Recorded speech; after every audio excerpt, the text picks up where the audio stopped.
understand what we're going to present in a couple minutes in terms of a potential amendment, and then really be able to make some informed comment on that. And that's really why we're here today, is to hear what you all have to say about this idea. So what the Long Range Waterfront Plan is was a community plan that community developed around 2003, and there was an extensive public process at that time with steering committees and lots of meetings, and they churned out the plan, and then in 2004 the Assembly adopted it. And really what it was laying out was a vision for our waterfront and for development of the waterfront, looking at functional uses of the waterfront. Like you can see here, there's commerce, there's recreation, there's tourism, and industrial uses, as well as we take the uses that we have and set a vision for what we want it to be in the future. And so some of the vision that we had back in the early 2000s was quality of life and tourism and downtown business and retail. And a lot of the things, actually, if you read the plan today, I'm always surprised on how valid it still is in terms of, my understanding of where our community's at for the water. So take a look at it. It really is an infrastructure book. It's a guidebook on how to develop our waterfront and that we have for our waterfront. Alex, can you advance the slides? So the plan really,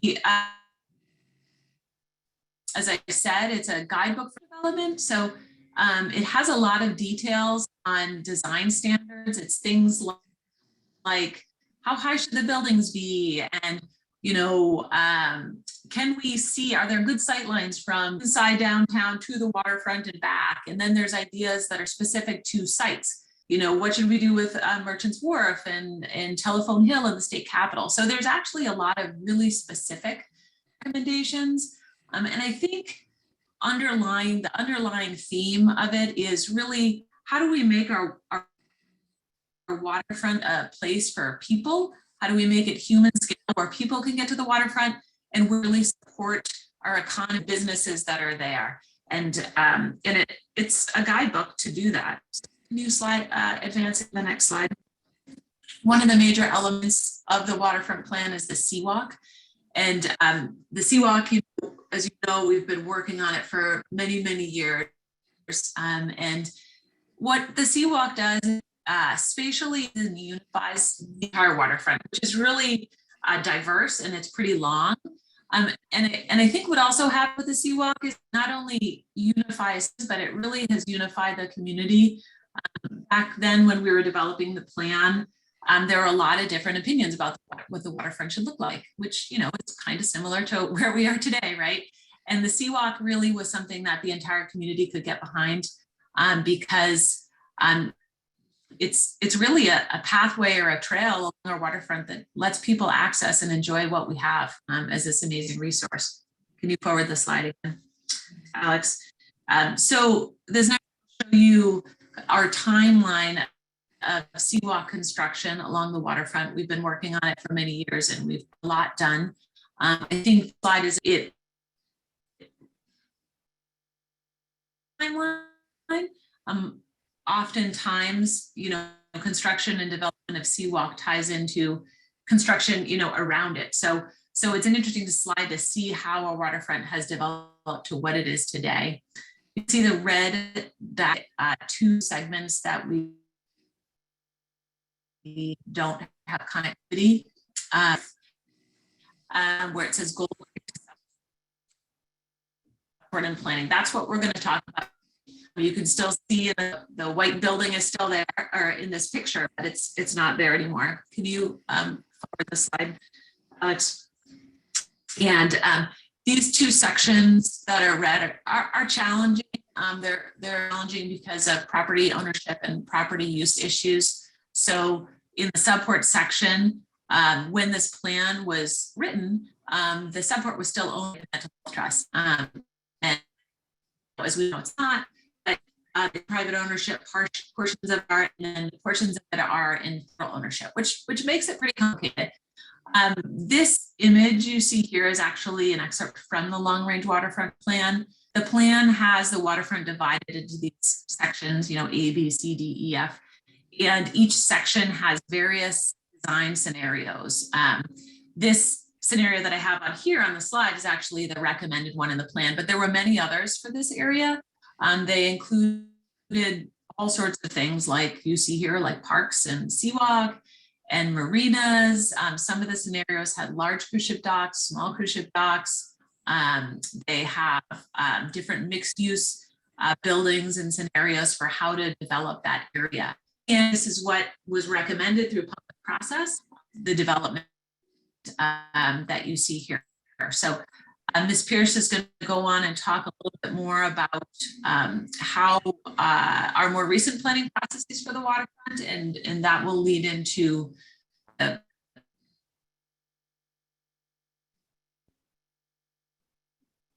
and you can take from here, Alex. Thanks, Michelle. And we lost you on the last sentence that you said. So that will lead into, I'm assuming, the recommendation for the proposed amendment. That's right. Yeah. Great. So more recently, we held the Visitor Industry Task Force, which, as I mentioned before, Michelle and I were staff too. And I recognize many of the people at this meeting from that process. The task force met for 6 months and received around 200 public comments. There's a link to the VITF report on the webpage for the proposed amendment. I'll walk through some of the key recommendations now, but I encourage you to read the full report. We're giving you a ton of homework, reading homework tonight, it turns out, if you haven't already. The task force discussed a range of tourism related issues, and we discussed the subport pretty extensively.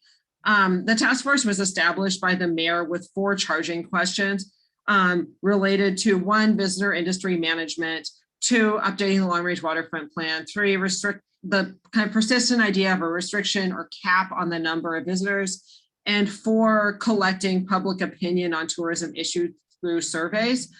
Tonight, we're talking about the Long Range Waterfront Plan and how it relates to the kind of last 2 recommendations, the restriction on the number of visitors and collecting public information, and also to subport development, which was not in the mayor's charging questions, but it was decided during the Visitor Industry Task Force process that it was appropriate to add that and for the task force to make a recommendation on the subport itself.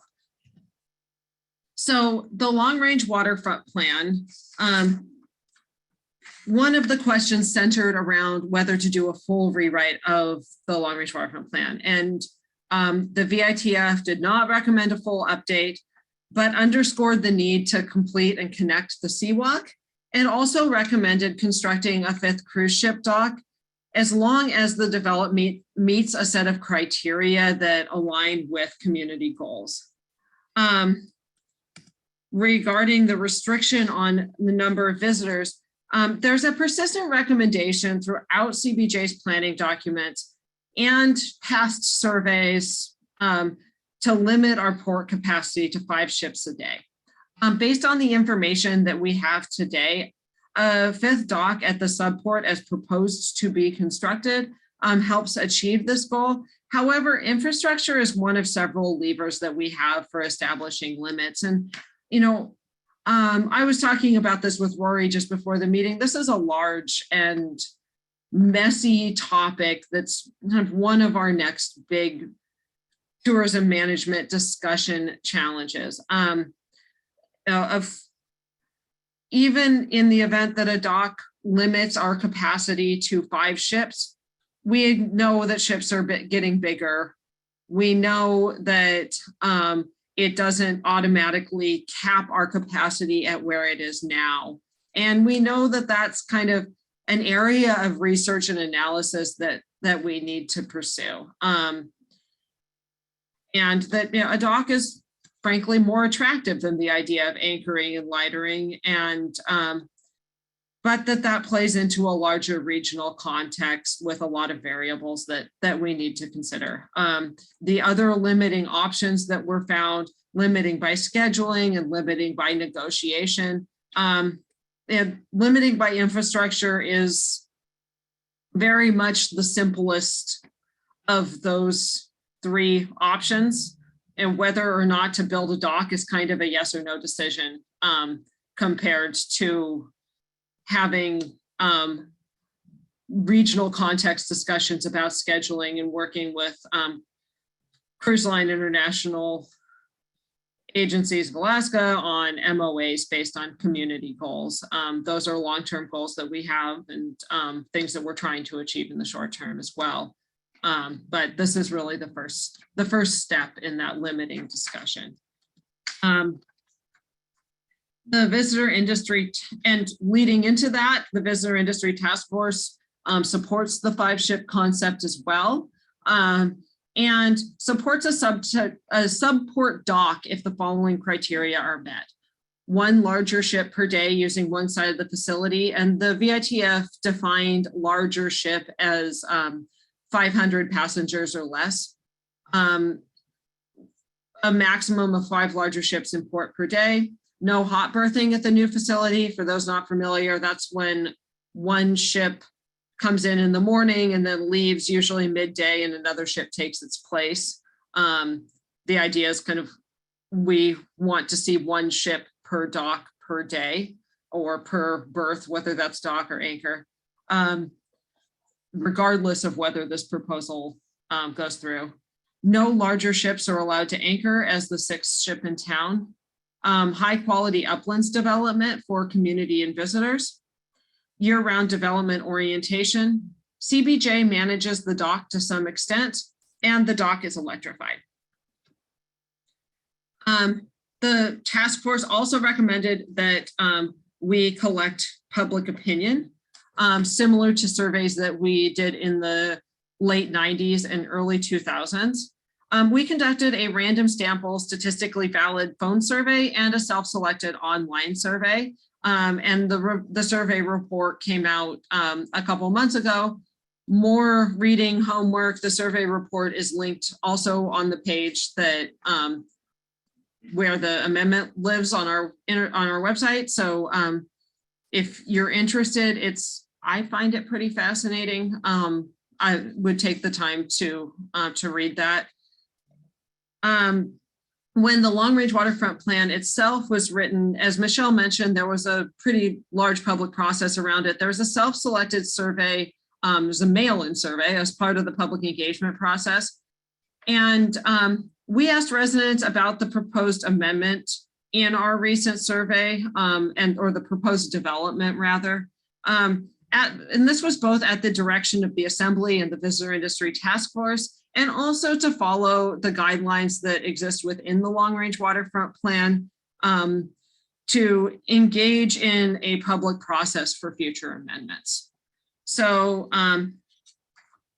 we asked, are you supportive, very supportive, opposed, or very opposed to Norwegian Cruise Line constructing a new dock at the subport? 56% said they were supportive, 33% said they were opposed. Again, the link to the Visitor Industry Task Force page has the survey as well as our CBJ tourism page. And of the 33% who said they were opposed or very proposed, they were asked if their level of support would change if the project incorporated certain elements based on the Visitor Industry Task Force recommendations, as well as some of the development proposals that we've seen to date. So of the 33% of people who said that they were opposed or very opposed, 42% said that their level of support would increase with the 5-ship limit. 40% of those opposed said their level of support would increase with establishment of a public park. 38% support would increase with an interpretive ocean center. 34% for seawalk connection, 33% for shore power, 27% for housing, 26% underground parking, and 21% of the 33% of people that said they were opposed or very opposed, said their level of support would increase with the development of retail and restaurants. So additionally, within the Long Range Waterfront Plan itself, there is an amendment process. It includes 3 main points. No new docks until a borough-wide study of cruise ship alternatives, or 2007, whichever comes first. It's 2022, so we've met that. The port capacity should not exceed 5 ships. Again, this is a persistent idea throughout our planning documents. Any proposal should include a design that addresses a list of issues. And some of these align with the VITF. Both the VITF and the Waterfront Plan Amendment framework have criteria that relate to the uplands development and would be evaluated through the conditional use permit process. And so there's no proposal to amend the uplands portion of the Long Range Waterfront Plan. This amendment would be specific to the tidelands area of Area B, and all recommendations for the uplands remain the same. So within the plan itself, there's the recommendations for the uplands portion of Area B are mixed use zoning. And we think that that's really compatible with any development that we'd like to see there. The subport was rezoned to mixed use 2 zoning, my apologies. The subport was rezoned to mixed use 2 in 2011 to implement the Long Range Waterfront Plan.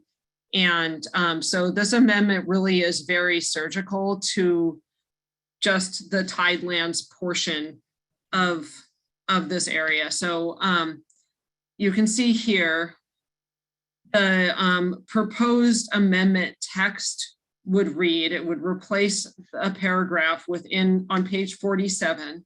On whatever date, the CBJ Assembly voted to amend the tidelands portion of Area B, figure 33B2, to allow for creation of a dock facility capable of accommodating 1 large cruise ship, as well as docking facilities for U.S. Coast Guard and NOAA vessels. Criteria for this development are described in Appendix B. All other Area B recommendations and design criteria are retained under this amendment, including uplands development and park facilities. So additionally, we would add a new Appendix B to the plan. And that includes the amendment criteria that the Visitor Industry Task Force created, as well as the amendment criteria that are within the Long Range Waterfront Plan document on, I believe it's page 61. So the idea being that as we move forward should this amendment be adopted by the Assembly, as we move forward in future planning and permitting processes, those criteria would live within a planning document and would provide the Planning Commission with a framework for evaluation when reviewing a future conditional use permit, and would make sure that the Visitor Industry Task Force criteria live within a CBJ planning document, and that the amendment criteria for the Long Range Waterfront Plan are carried forward. The amendment criteria within the Long Range Waterfront Plan very much contemplates constructing a cruise ship dock at the subport. The subport was really the big unknown ownership piece on the Waterfront Plan, or the waterfront back in 2003 when the plan was written, and the amendment criteria really contemplated a proposal such as this in the future, and we want to make sure that we honor them because it was a good and well thought out process. So next steps. The amendment is online at juneau.org/tourism. There you'll see the amendment itself. You'll see the proposed Appendix B. There's a link to this PowerPoint presentation so you can read through that. We ask that you submit public comments by January 31st, emailed to me at alexandra.pierce@juneau.org. And then I will be presenting to the Assembly Committee of the Whole about this on January 24th. And then the idea is for Assembly introduction on February 27th and a public hearing on February 28th, with depending on other agenda items and what the Assembly process ends up looking like, whether it gets sent to committee again. Additionally, next steps, the Planning Commission, the Norwegian Cruise Lines will have to apply for a conditional use permit to be heard by the Planning Commission, and that's for the entire development. And then following that, the Assembly would negotiate and make a decision on a tidelands lease. So, like I said, this is the first step of several decision points by the Assembly and the Planning Commission. I'll just try to go to the web page so that people can see it. Oops. So you'll see here we have the draft amendment. Alex, Yeah. you're still sharing the presentation on your screen rather than. Oh, I am? Okay, thank you. Yep.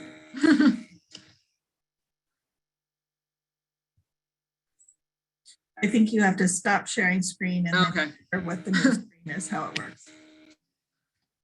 Well, I'll move this forward and just so you have my email address for questions, and then I'll share what the web page looks like. And while I'm doing that, I will ask that people type any clarifying questions into the question and answer box, and Michelle, Rory, and myself will do our very best to answer them. And then here you go. So we have the tourism page here under waterfront planning. We have the text amendment draft, the Appendix B draft, a link to this presentation, a link to the Long Range Waterfront Plan, the DITF recommendations, the survey report. So please, please read through, provide your comments, and we look forward to receiving an email by January 31st. Again, alexandra.pierce@juneau.org. And Alex, I did type that URL for the website into the answer box under questions and answers if people are looking at the link. So right now we have one question saying, where in the Long Range Waterfront Plan do we consider Juneau's obligations as citizens in CBJ to greatly reduce greenhouse gas emissions from all sources, internal and external, including from cruise ship propulsion, docked, hotel energy, and shore excursions, ground, marine, and aviation? That's not within the scope of the Long Range Waterfront Plan. We do have a renewable energy strategy as well as a climate action plan, neither of which I am particularly expert on. I will also say that shore power is one of our kind of major stated goals and something that we're working towards. But that piece is it's not within the context of the waterfront plan itself. It is within the context of other city planning documents. Do either of you have anything to add about that? No, the only thing I would add is I guess I do have something to add. In the context of the Assembly goals, while they don't identify that type of goal specifically with this project, they do have broader climate change or climate change planning or awareness goals. So I think it's a good question. Yeah. And kind of to that point, Rory, we have another question about saying, by what vectors does CBJ influence and negotiate with the visitor industry, especially the cruise ship industry, for arranging for large reductions in greenhouse gas emissions?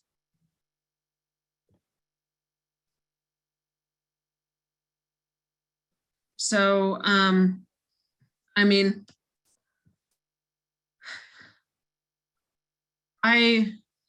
there are a number of recommendations within the visitor industry task force that talk about climate change and emissions, electric buses, dock electrification.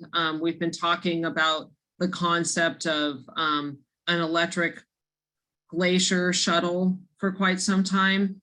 I think those are kind of the, I guess, more simple solutions. You know, so that's a really good question, and with a number of complex answers, and I think that it's something that we need to kind of continue working on. Anybody else have anything to add? Yeah, I'll jump in. So as I sort of think about the evolution of CBJ's engagement with industry, so the long view, a lot of tension in the early 2000s, Waterfront Plan 2003-ish, kind of an infrastructure phase for the better part of a decade, a lot of tension about the legality of fees, litigation, visitor task force report, and then COVID. And the unfortunate thing about COVID with regard to tourism planning is I think it really stalled us out as a community on working towards our community goals, relationship with the industry, trying to figure out exactly what it is we want and what we want to prioritize. A lot of informal conversations with industry on shoreside activities like Alex mentioned. But I think one of the big recommendations of the visitor task force was negotiate with industry to achieve community goals. And the visitor task force certainly came up with a lot of goals that are visitor industry centric, but they're not the only community goals. So I think identifying exactly what we want and where we want to head is really important. And you know, kind of due to our trajectory, I mean, I wish we were back in early 2020 when we were sort of primed to get going. And so we kind of stalled out for 2 years, and now we're back at it.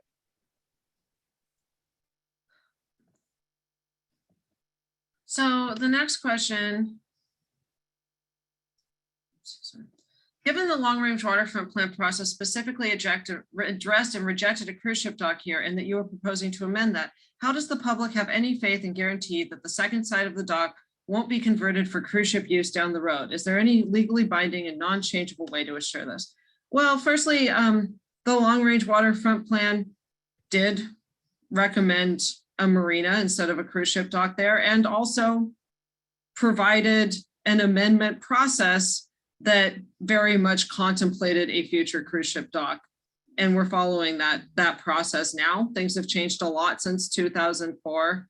And I think the simple answer to the second side of the dock is both the way that the dock itself is constructed, as well as the Tidelands lease negotiations. Anything to add? Yeah, and the conditions of the permit. So there'd be a conditional use permit. Yep. You know, that said, I think it's a fair point. You know, are we opening a can of worms? Potentially. You know, a cruise ship dock is a big deal in making that kind of decision.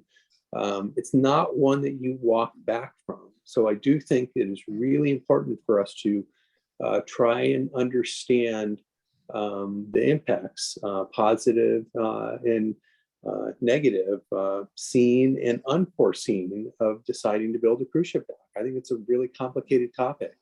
And you know, I think the writer of that question points at the idea of, can what the visitor task force imagined be achieved? Can we have our cake and eat it too? Really? I mean, I think that's kind of what the visitor task force concluded. A dock under all these really important conditions. It's a good question.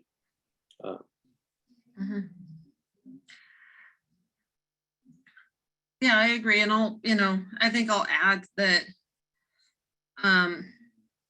this is, again, the first step in a long and complex process. And through this amendment process, we wanted to create, and that's what the appendix is about, some context for the Planning Commission and other decision makers when evaluating permits, to make sure that some of the goals of the Visitor Industry Task Force and some of the amendment criteria within, or all of the goals of the Visitor Industry Task Force and all the amendment criteria within the Long Range Waterfront Plan are honored. And the community concerns from this process were kind of addressed and brought forward. So again, fair point and good question. And I'm hopeful that we'll see that some of the positive community benefits from this process, should it move forward, are around the Coast Guard and NOAA facilities that we would be able to establish with that. They have aging dock infrastructure, and it'd be great to see them have a better facility there, however it's designed, and whatever that looks like in the future.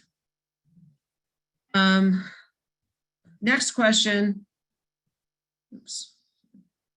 Please reiterate the size of the ships as a number of passengers that you specified earlier falls under the discussion. We're having this discussion, or falls under the definition we are using this discussion. Sorry, did I hear 500 or smaller? Yes, that's the number that the Visitor Industry Task Force settled on, was 500 or smaller.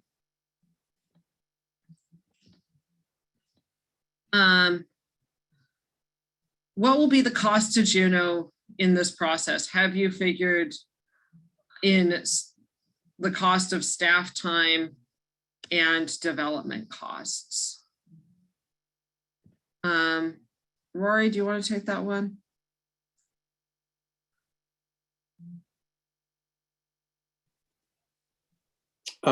Sure. I was just actually, Alex, I was confused by that last answer that you gave. And maybe we could clarify, because I was going back to read the question. So the writer asked about the size of ships, and I was unclear the size of ships where she was asking and where you were answering. So could you do that more clearly? Because I'm a little worried on that question. Yes, of course. So I talked earlier about the Visitor Industry Task Force's recommendation for, I think it was larger cruise ships was the term that we used. And they defined larger cruise ship as 500 passengers or larger. Okay, cost to Juneau for staff time, etc. Okay, thank you. Thank you. So so cost of Juneau for staff time for this planning process, no, we haven't identified that. And we generally don't. We have lots of public processes, and we don't get so fine-grained. That said, Alex, the tourism manager's salary has been funded out of passenger fees. And this is one of many tasks that she's going to be working on. But no, the answer would be we don't really identify staff costs for public process.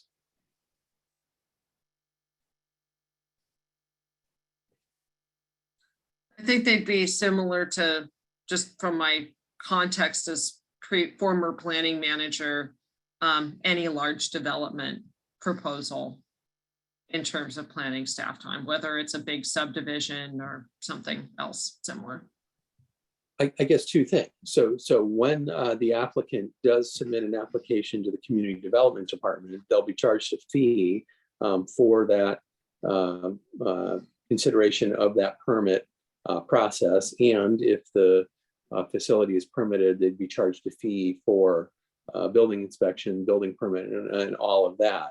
What I was speaking to really was this kind of extra process, extra public process, extra assembly involvement, which we think is necessary for the community and the assembly to have proper deliberation.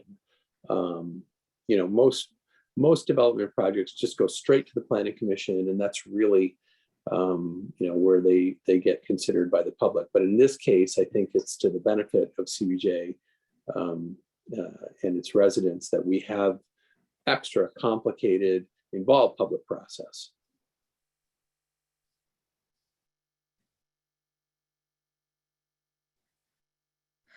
So next we have, please discuss the phone survey results from the recent survey offered by the Downtown Thane residents' opinion on support of a cruise ship dock. The survey report did break down support by neighborhood. I recall the results were 45% supportive and 43% opposed, very close. Yeah, I think that's correct. I think that was about the the neighborhood breakdown for Downtown and Thane residents. I think your proposed language for the new proposed amendment uses the term large ship. What is the definition of a large ship? Would it include any ship of large size? The newest class of cruise ships can carry up to 800 passengers and crew. Cruise ships are getting bigger, and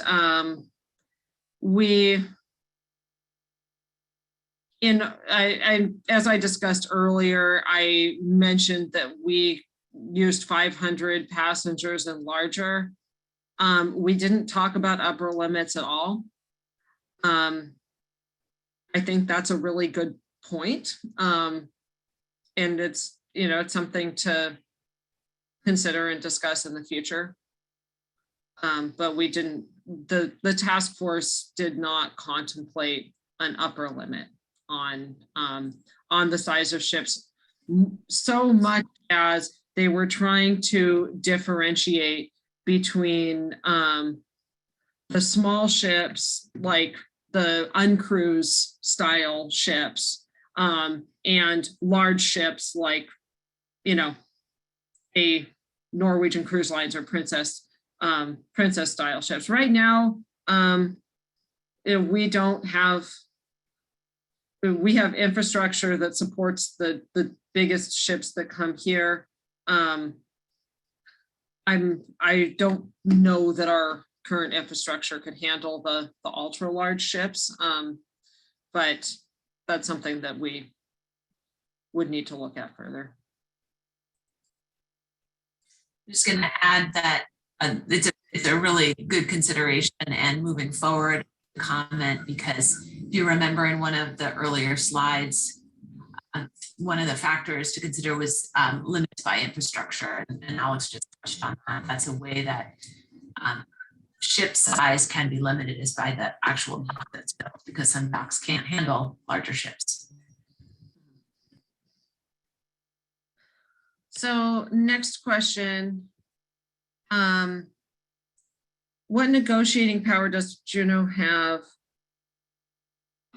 by which to reduce the largest greenhouse gas sort, cruise ship propulsion, for which the Southeast Alaska cruise ship industry is collectively responsible?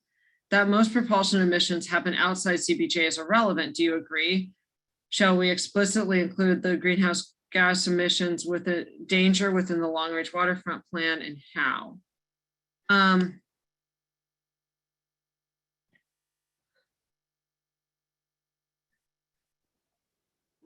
think this is important context. I don't know if this is the right place for it. It belongs somewhere. Well, I mean, I could tackle that. Or, I mean, what negotiating power does CBJ have with industry about their propulsion fuels. Not a lot, quite honestly. I think we are one port of many, and changing fuel types really is pretty big deal. So honestly, I don't think we have a lot of negotiating power on that. The visitor task force did quite a bit of time with support from the municipal attorney about constitutional limits on travel and issues like that. There's a lot of interesting documents on that. I think Mr. Palmer wrote a really good readable memo and referenced some other ones. We do have private docks in our community that are visited by private ships. So the question about imposing some fuel type requirement, I think poses lots of really interesting legal questions. Just jumping to a comment down below regarding the upper size limit. She said 8,000 passengers and crew, Ms. Pierce. I heard you mention 800. Yes, of course, 8,000. If I spoke out of turn, it absolutely wasn't to minimize the number of passengers. I apologize for that. So talk about the Tidelands block consolidation that shows our entire Tidelands along the waterfront leased to Franklin Dock Enterprises. This was done with a consolidation of parcels done after NCL purchased the lot and started this process. Unprecedented, since other parcels have not been consolidated like this, especially with the least existing and least sought. Rory, I'm going to have to throw that one to you. Sure. I think I understand the question. So as I understand it, at the Franklin Dock or the South Franklin Dock, the owner initiated a process to lease additional municipal tidelands to accommodate construction of a potential floating berth improvement at that dock. CBJ has various parcels in that area, and we lease tidelands to that dock owner through public process, goes through the assembly, goes through an appraisal process managed by Docks and Harbors. So when they proposed preliminarily the new dock proposal and new tideland lease, we applied to DNR, state DNR, to acquire state tidelands for economic purpose. And DNR has agreed to convey some of the tidelands that we requested. Now, whether those municipal tidelands have been consolidated into a larger parcel, I actually don't know. It might make sense from a surveyor standpoint or maybe even DNR standpoint. We can follow up on that, but those tidelands are always going to be held by the municipality. They have to be held by the local government. They can't be sold. So whether they're consolidated or unconsolidated, I don't think it really matters. But if the writer of the question wants to follow up on that, we can try and get back then. But I don't think there's any import in lot consolidation down there.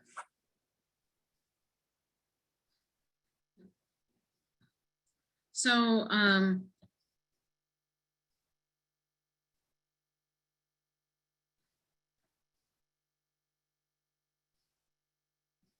next question, are there any other examples of long-term plans being amended? Is amending a plan recommendation such as this part of the public process, or is it a unique occurrence? Throughout my time in the planning world, I have seen plans amended from time to time. Our 1996 Parks and Recreation Master Plan was amended in like 2007, I think, with a new recommendations chapter. That's the first, and then we did a new Parks and Rec Master Plan in 2019. That's a example I can think of off the top of my head, but plans are amended from time to time. Typically plans that are a little bit on the older side are amended often for reasons like this, community priorities change, proposals that weren't contemplated during the planning process come forward. A plan is generally good, but a piece of it has proved problematic in using it. So the CBJ one that leaps to mind is the previous Parks and Rec master plan. I'm sure there are others. I've definitely seen that practice in other communities a fair amount. Yeah, and I would just say that when the CBJ adopts plans, it's the assembly that adopts plans as a statement of municipal policy, and it's the prerogative of the assembly to update those plans. So to me, this seems like a really normal process to look at a plan that was 18 years old. The world has changed a lot, and it's totally normal and appropriate to consider updating our thinking.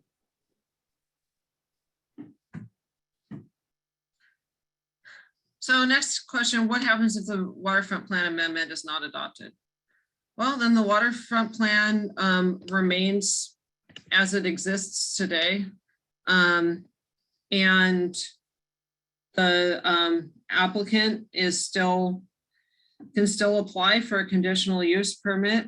The Planning Commission reviews developments for conformity with adopted plans and would make a decision on the conditional use permit based on the information available, including what's in the current Long Range Waterfront Plan.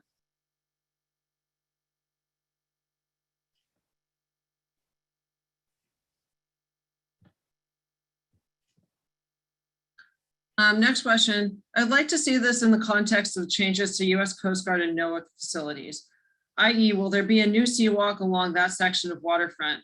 I'd also like to know how much coordination with the feds has been / will be done by CBJ as well as NCL.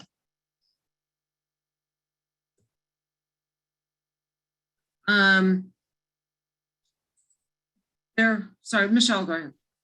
Sure. I was just going to say, I don't think we're far enough along in that kind of design in terms of changes to those docks. And this is really early stages. So I do believe there has been some discussions, and the manager may be able to comment on that. But in terms of what it would look like, I don't think we're far enough along. Regarding the seawalk along that side of the waterfront, definitely the goal of the seawalk is to extend the entire waterfront, but it's always been recognized that that specific spot with the federal property, the seawalk might have to come up around it. So I think that's still on the table. Thing we need to work out, but the desire would be to have the seawalk on the waterfront if possible. I would say preliminary conversation. So I've met with the two previous Coast Guard admirals talking about our community goals, long, slow moving conversations. I believe the NCL group has met with the Coast Guard, kind of doing their due diligence, explaining the project. There's no negotiation or any deal making that's happening on the city side. I mean, you're really seeing the start of the public process. We've long articulated our desire for robust use of high value property in CBJ. So, the adjacent NOAA property is one that we're really interested in, just simply because the dock is getting old and not being used. But there's not a deal or a preliminary deal.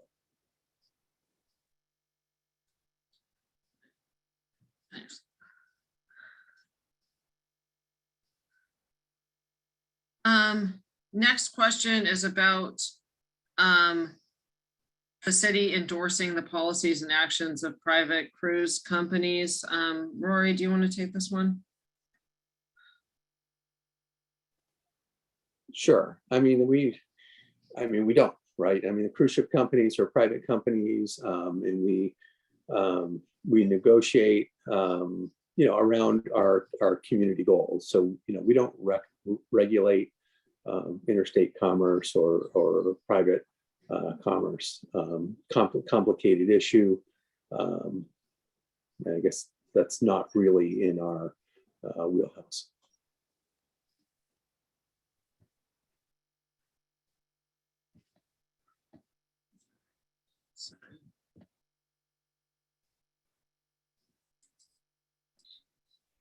So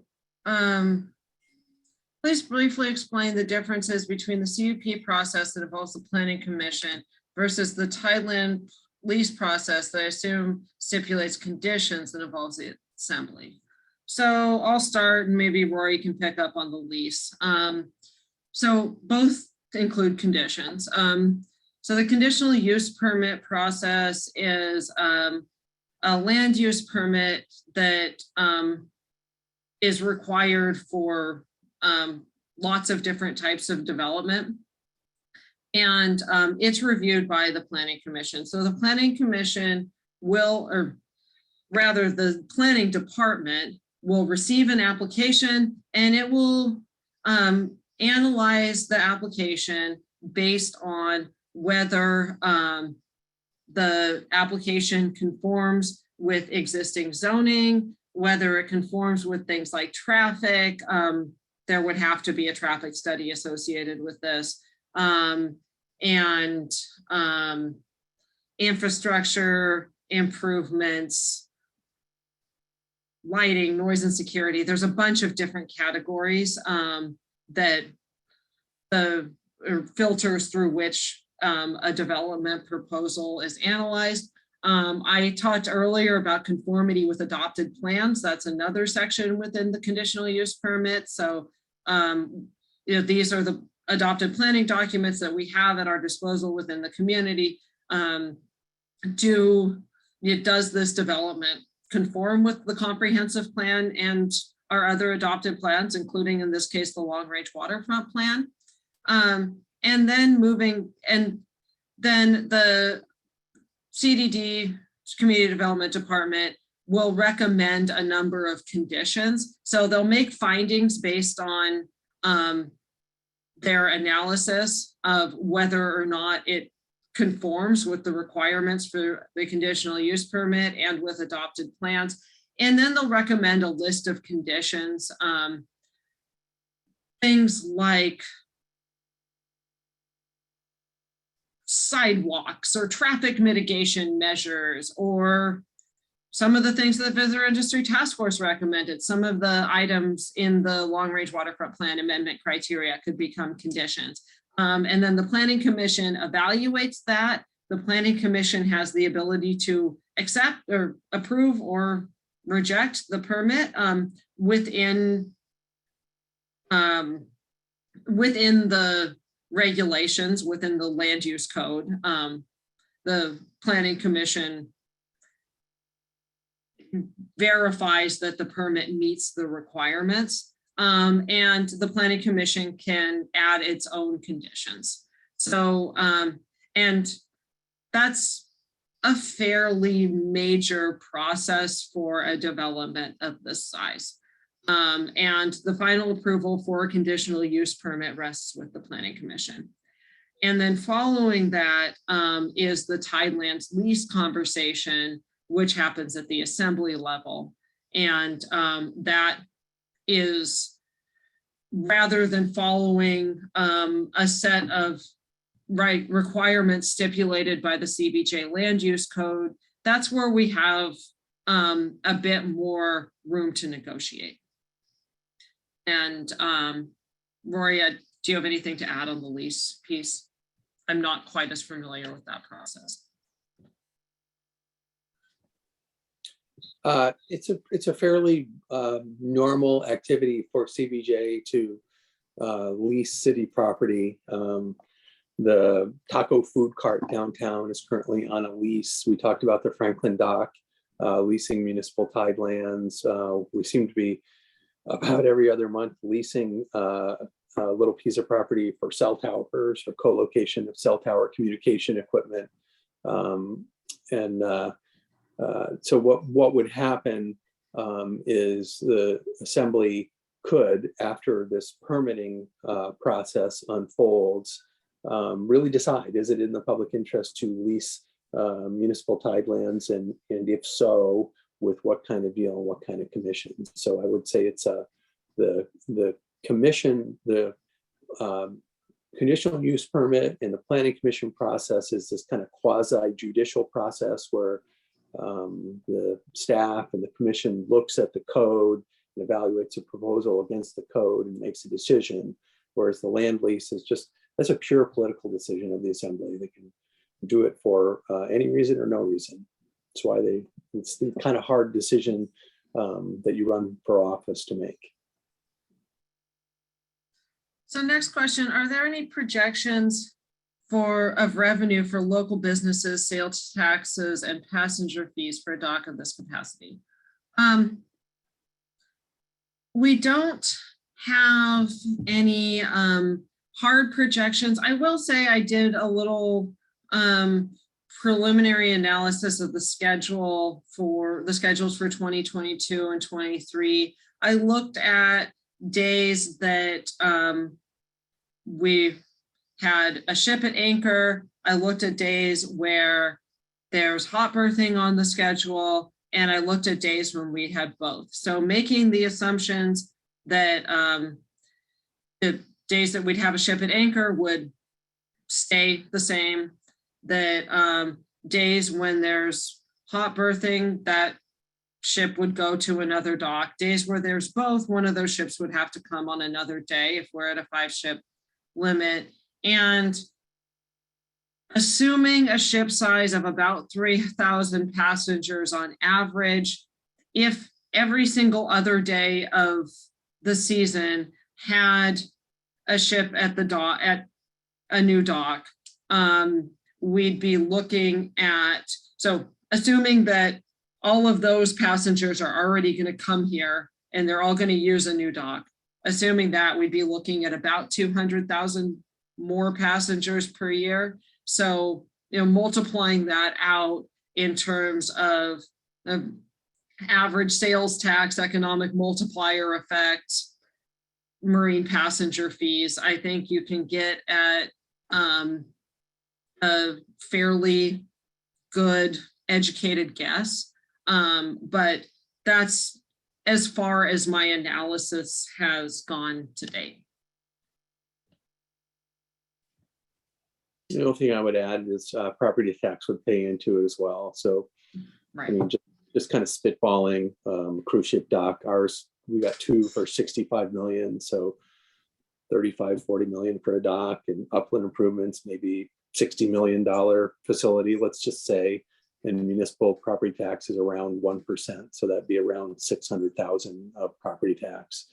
And then the questions about sales tax and passenger fees, I think really are linked to whether business shifts, the current business pattern shifts and we stay at the same number, or whether there's an absolute increase in passenger visitation.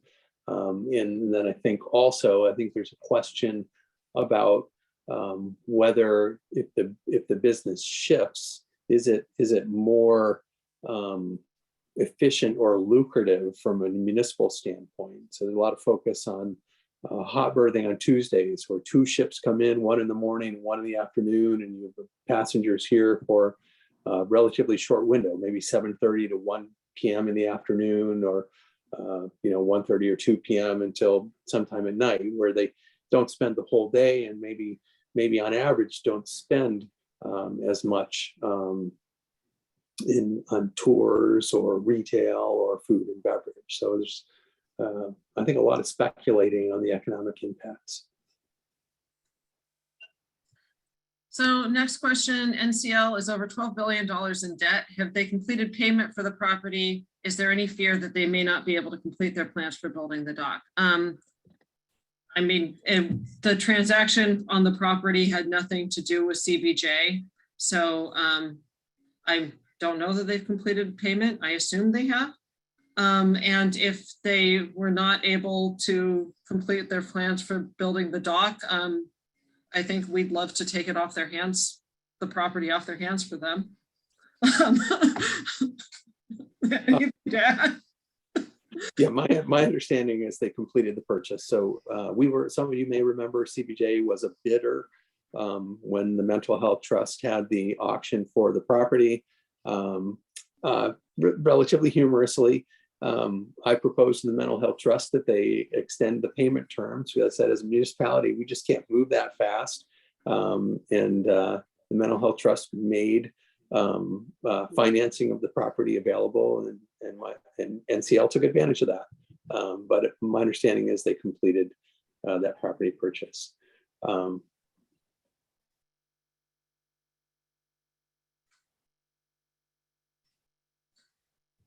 Next question, along the similar lines, the cruise industry finances could be considered pretty shaky now. Their debt burden continues to grow. Any deal made with NCL should be considered as a deal with any owner, which could be private equity firms looking to extract the money they can. These are the options. What are the options for CBJ to defer any consideration of this until after the industry shakes out completely after the pandemic? A decision yes made is not reversible. I think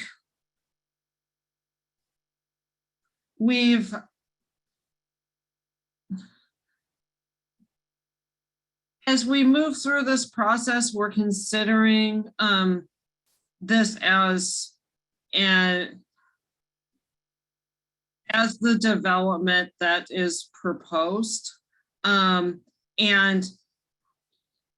whether that developer is NCL or another company, a new owner, a different group, whatever, we have the same process and the same considerations. I think CBJ's role in this is to, the Assembly's role in this is to very carefully consider and analyze the proposal that they have before them, and we can do the best that we can to put the conditions in place to make sure that if a development is approved, that it's a development that includes as many items that benefit the community as possible, and mitigates as many issues as possible, recognizing that there are positives and negatives to any development of this size. So as far as deferring until after the pandemic, I think we have this proposal before us now, and we need to consider it in a somewhat timely manner. Does anybody have anything to add? I guess the only thing I'll add is the Assembly could choose not at this time on the Tideland lease. But we're working on an Assembly goal of implementing the visitor task force, and we're processing the permit application by a private developer. So we're on that timeline for good reason. We can't just sit on the Assembly goal, and assuming the Assembly agrees to update the waterfront plan. Similarly, we couldn't sit on a valid permit application. Next question.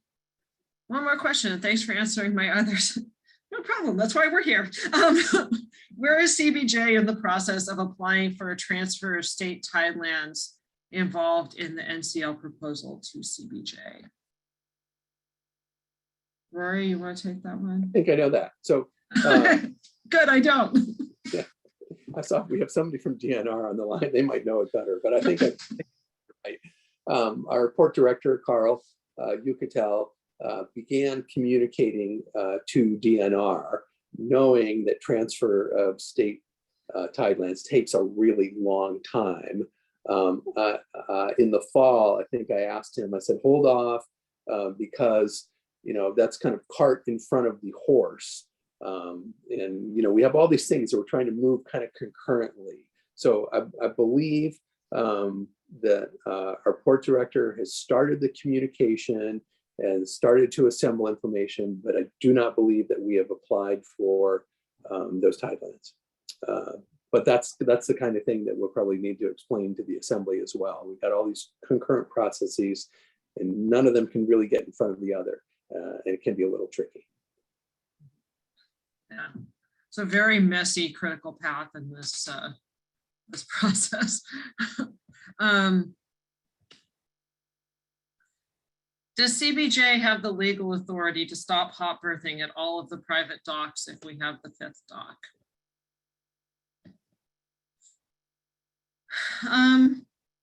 Short answer, we don't have the legal authority. We do have, we are in the process of negotiating a memorandum of agreement with CLIA. And this year's MOA is about some of the simpler topics. Hot berthing is a future MOA topic that that we want to include, but I don't really know the legal answer to that question about whether or not we could establish an ordinance that eliminates hot berthing as anything more than like a clear, loud message. Yeah, I would go back to the city attorney's memos to the VITF on constitutional right to travel. I think it's complicated. And I think it's the kind of hot berthing is, I think, better or best achieved through negotiation. We certainly have been letting the cruise ship industry know that that's a touch point with the community.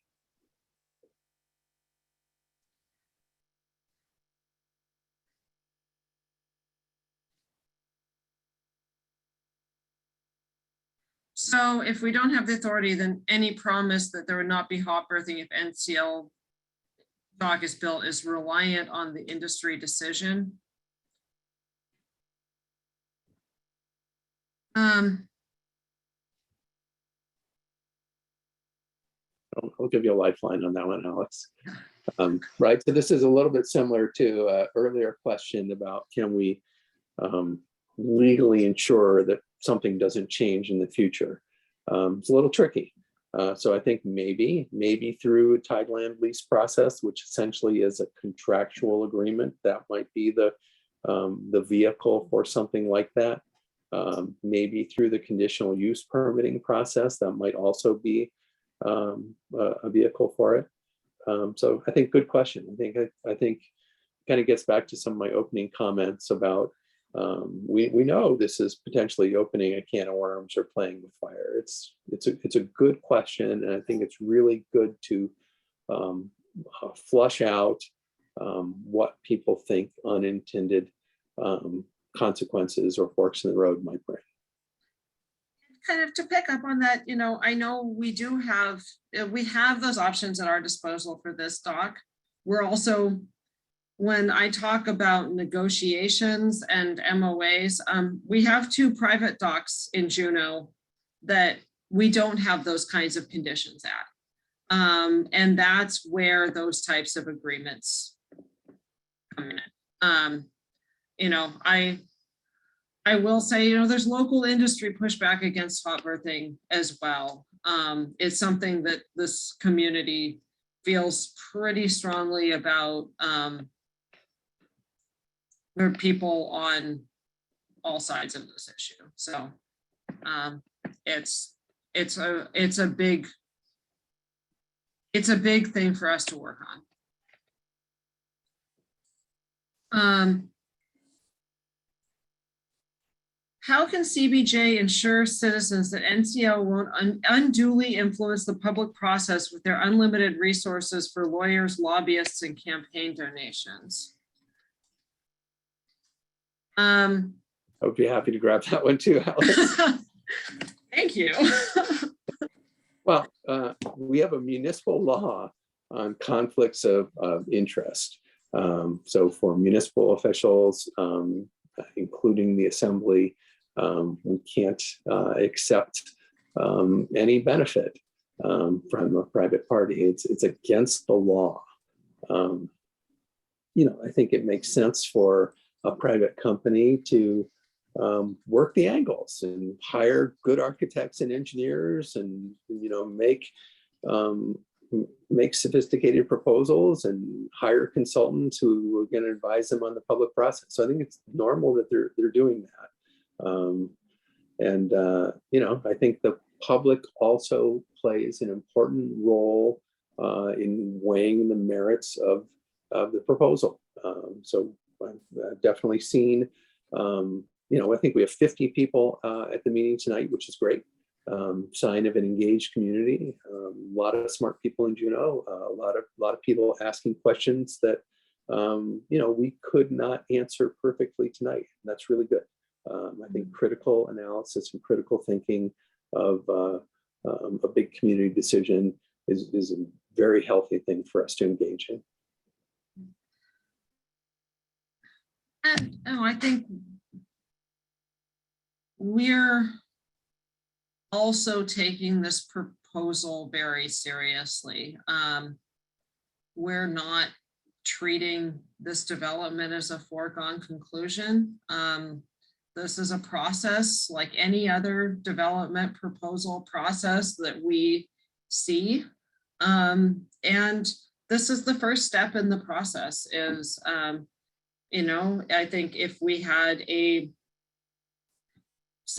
developer who wanted to do a major subdivision and they needed to do, say, a comprehensive plan map amendment and then a rezone and then their conditional use permit for their subdivision, we'd be going through a similar process. We'd be holding public meetings and we'd be following the steps as where is kind of our responsibility as government employees.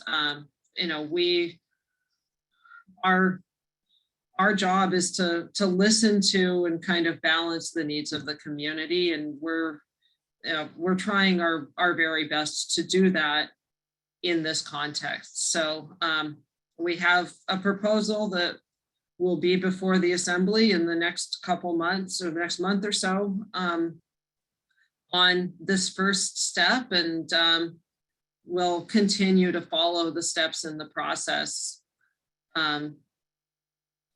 as applications are submitted and the process moves forward.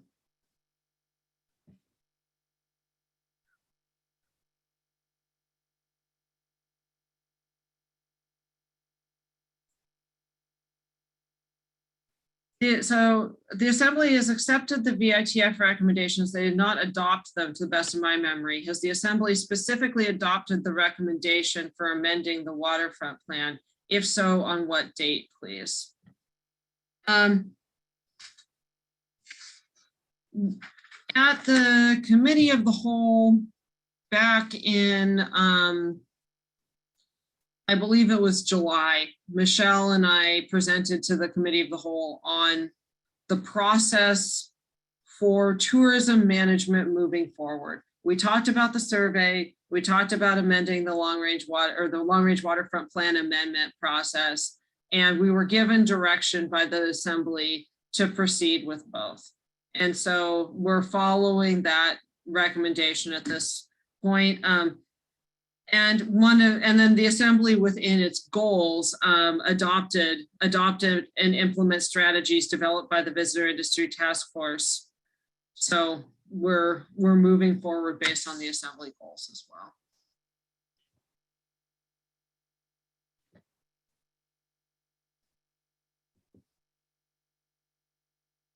Oh, it's still coming. So I have a follow-up to the hot berthing question. Without legality, could the CBJ make the condition of no hot berthing at the docks from 2024 on as a part of the Tideland use agreement? And it does seem like the city is in a powerful position to add a valuable asset and set clear guidelines that are prioritized win for the community.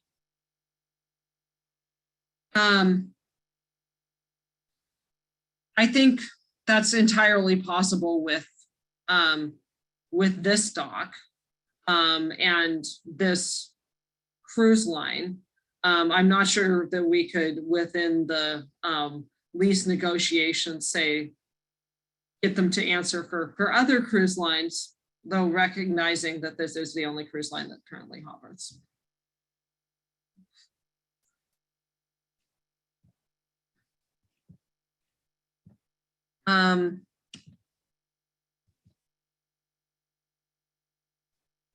Okay, I have to take that one. Okay, go for it. Well, I'm just laughing. CBJ has shown in the past inability to robustly stand up to the cruise industry. Hey, I was in federal court for 3 years in litigation to the admiration of a lot of people. So I object to the idea that we're not willing to stand up to the cruise ship industry and assert our municipal ideas and needs. So anyway, I just had to take that one. Sorry, Alex. I think I'll just let you have that. So,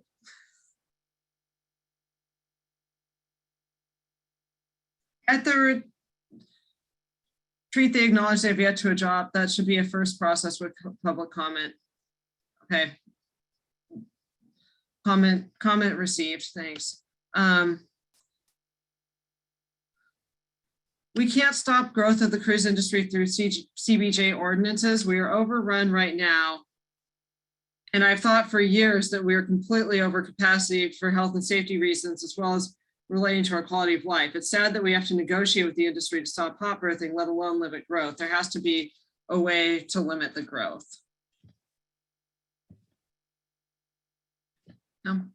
I agree. Yeah. That's what we're trying to get at through the Visitor Industry Task Force recommendations. You know, I think we had an opinion from the city attorney that just saying that the city and borough of Juneau is capping visitation at 1 million visitors a year, or whatever number we want to create, is legally questionable at best, and pretty logistically challenging as well.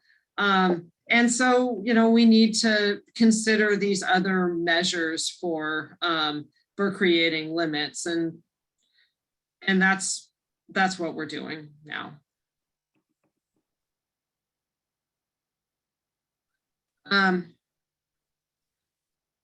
This has been a really great discussion tonight. People have had great questions. Oh, we have another one.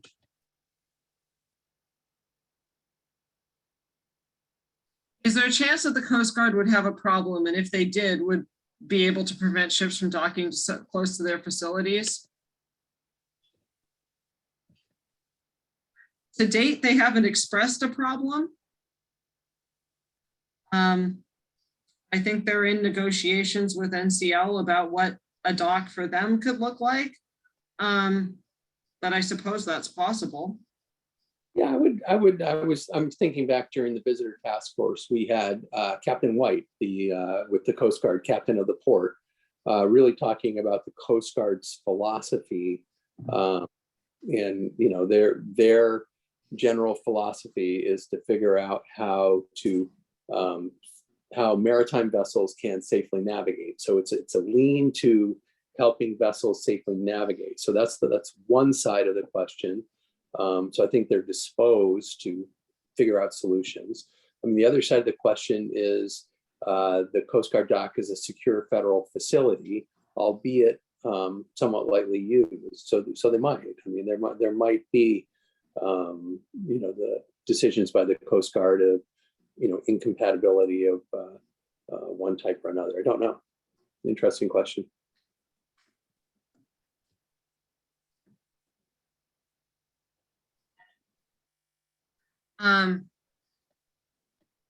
To answer the question, I believe the applicant has engaged with the Pilots Association and Marine Exchange pretty extensively. So, And maybe Alex, read the question because I think. oh, sorry. The last question was, have you reached out to the Southeast Alaska Pilots Association about whether a dock in that location would be safe or feasible? So again, I really want to thank everybody for coming tonight. I think it's been a great discussion. I really appreciated the questions and answers. I've learned a lot about where people are at with community questions and concerns.